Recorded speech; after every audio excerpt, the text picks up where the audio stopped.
I'm gonna do a quick video on replacing the 9th injector on a LML.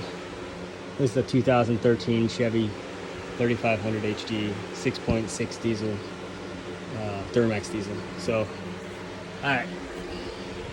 I think I've got enough lighting in here where I can show you everything. I'm just gonna point everything out. So right there,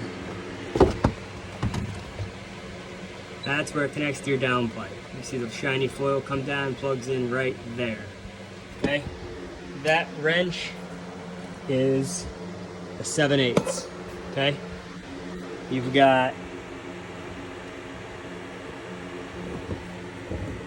two, which follow the line, super simple.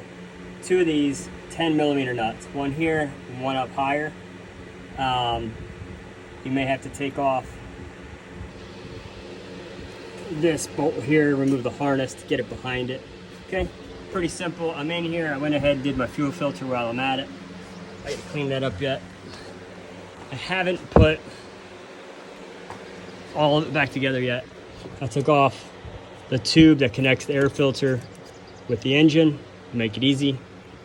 Looking down in here, I'm just going to use my camera to do it.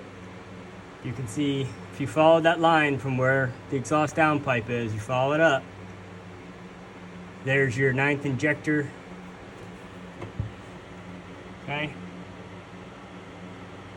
The fuel line connects right there. You go ahead and take this little black, it's my finger here so you can see it. Take this little black thing, you pull it out, and then there's a line I'll show you in a second that you push, slides in to release it. There's two bolts that hold this in. You get a better shot on it. Alright, start back. So here's the plug. You're gonna pull that red thing towards you. So pull it out, and then you can unhook it. There's a bolt. Trying to get the best possible video of this I can for everybody. Alright.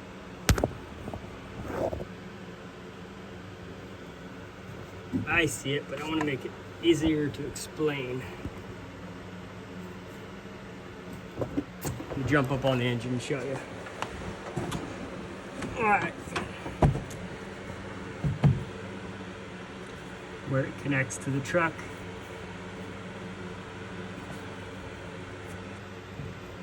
There it is.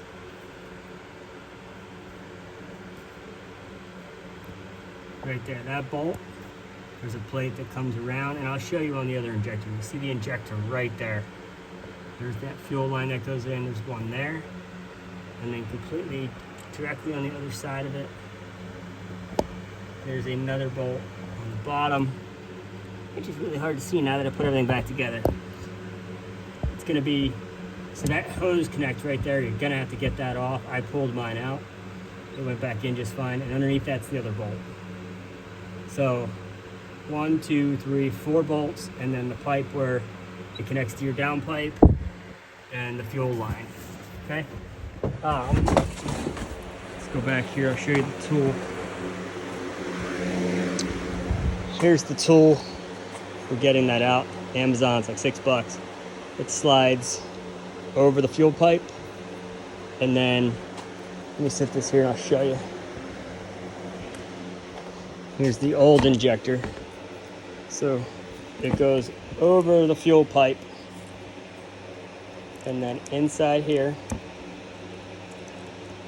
and then it pushes in, which then releases the pins inside it. So you see here, there's pins in there.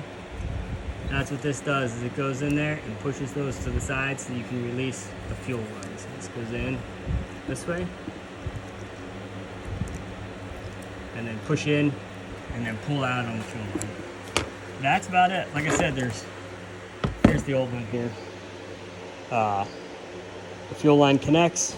There's the top bolt I was showing you. The bottom bolt is here. This is where the plug is, I pulled out. And then you got 1, 2, and then I cut mine because mine was seized. But there's where it goes into the downpipe. I cut this line, like I said. it was seized and wouldn't let this unspin. It doesn't spin freely, so that was my only choice. Now I'm getting ready to go ahead and put the air tube back on. Everything's reconnected. I'm gonna put this wheel well back on and I'm done. Hope this helps somebody. Just put the duct back on. And also I forgot to mention, go ahead and make sure you disconnect your negatives on your battery while doing this. Okay, got the negatives disconnected. No point in risking frying something, so hope this helps.